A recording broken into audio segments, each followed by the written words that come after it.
Segundo Allan Kardec, no Livro dos Espíritos, todos nós somos espíritos imortais. Ao desencarnar, o espírito se liberta das amarras corporais e das obrigações e ocupações mundanas.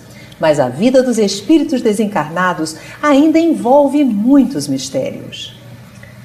A imortalidade do espírito é inquestionável. Como se organiza a vida no mundo espiritual?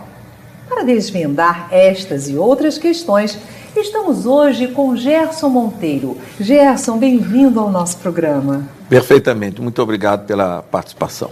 É uma alegria sempre tê-lo aqui conosco. Pois não. Gerson, como se organiza a vida no mundo espiritual? Quando nós fizemos o prefácio do livro Ó James, na Poeira dos Tempos, livro que foi escrito pelo nosso Júlio César Roriz, ele pediu que eu prefaciasse o livro e eu chamei a atenção por uma questão.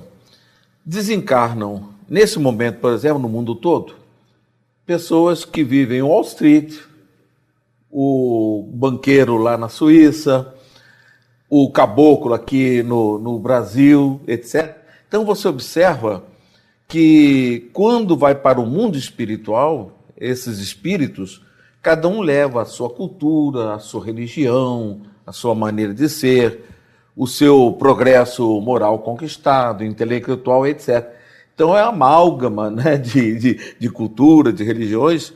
Então é evidente que esses espíritos todos não poderão permanecer num lugar só.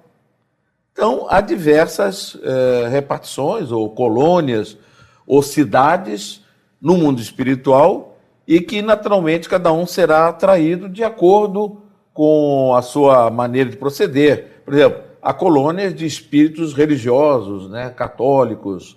A colônia, por exemplo, em Israel, só para judeus. Isso foi revelado naquele livro, Quando se Pretende Falar de Vida, que é o único livro escrito pelo Chico Xavier que não contém a palavra Jesus, porque ele era judeu, os pais também. Então ele fala dessa colônia espiritual em cima de Israel, portanto... Ele o espírito, né? O espírito que já desencarnou, né, numa operação simples, e, enfim. Então, cada espírito leva a sua bagagem. Por exemplo, nosso lar. Muita gente pensa que, sendo espírita, vai para o nosso lar. E é absoluto. Nosso lar, a condição sine qua non é a língua portuguesa, porque eles falam todos a língua portuguesa. Então, é a forma de atrair. Tanto que no filme Nosso Lar e no próprio livro, cada um deles tem um guichê para fazer as suas preces, suas orações, enfim. Então, não tenha dúvida que os espíritos desencarnam e cada um vai para uma determinada localidade no mundo espiritual. Então, a língua interfere nisso? Mesmo que a linguagem do espírito seja pelo pensamento, de acordo com o processo evolutivo, a língua é importante? Veja bem, pensamento, a linguagem pelo pensamento, só já no nível mais elevado, evoluído, né? Porque aí, pensamento para pensamento, são espíritos já de uma certa evolução, né? Num plano onde está o doutor Bezerra de Menezes, é claro que os espíritos falam pelo pensamento. Agora, em nosso lar, ainda tem o som articulado. Se lá ainda tomam sopa restauradora, né? Aliás, eu vou lá, quando chegar lá em cima, eu vou ter que tomar muita sopa. Né? Eu espero que eu tenha um cantinho também para tomar uma sopinha. Muito bem. Gerson, e as famílias? Elas se dissolvem? Como fica? Também vai ter, no livro, no Evangelho segundo o Espiritismo, Allan Kardec, tratando dessa questão, mostra que há dois tipos de família aqui na Terra, né? A família formada pelos laços consanguíneos e que desencarna, cada um vai para um lugar. E aquelas famílias ligadas pelos laços espirituais, pelo ideal.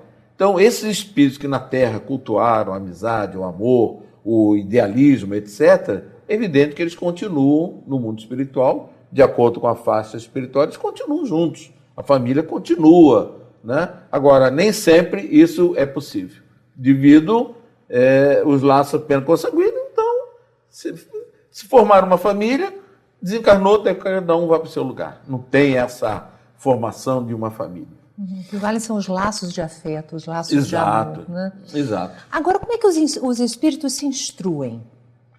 Bem, pelo que, por exemplo, no livro Memórias de um Suicida, da nossa querida Ivone Pereira, né, a médium, que foi escrito pelo nosso Camilo Castelo Branco, aquele escritor português que se suicidou, ele falou exatamente de uma universidade. Lá também se estuda o Esperanto, né? Porque pelo fato de você desencarnar, ser um espírito desencarnado, não significa que você vai se comunicar, né? O nosso Fred Figner, no livro Voltei, quando ele foi visitar o Thomas Edison nos Estados Unidos, ele falou no inglês, porque não havia condições ainda de um falar pelo pensamento. Então, a língua é sempre também muito importante e, ao mesmo tempo, tem escolas, faculdades, cursos, não tenha dúvida. A vida continua em outro plano, é claro, né?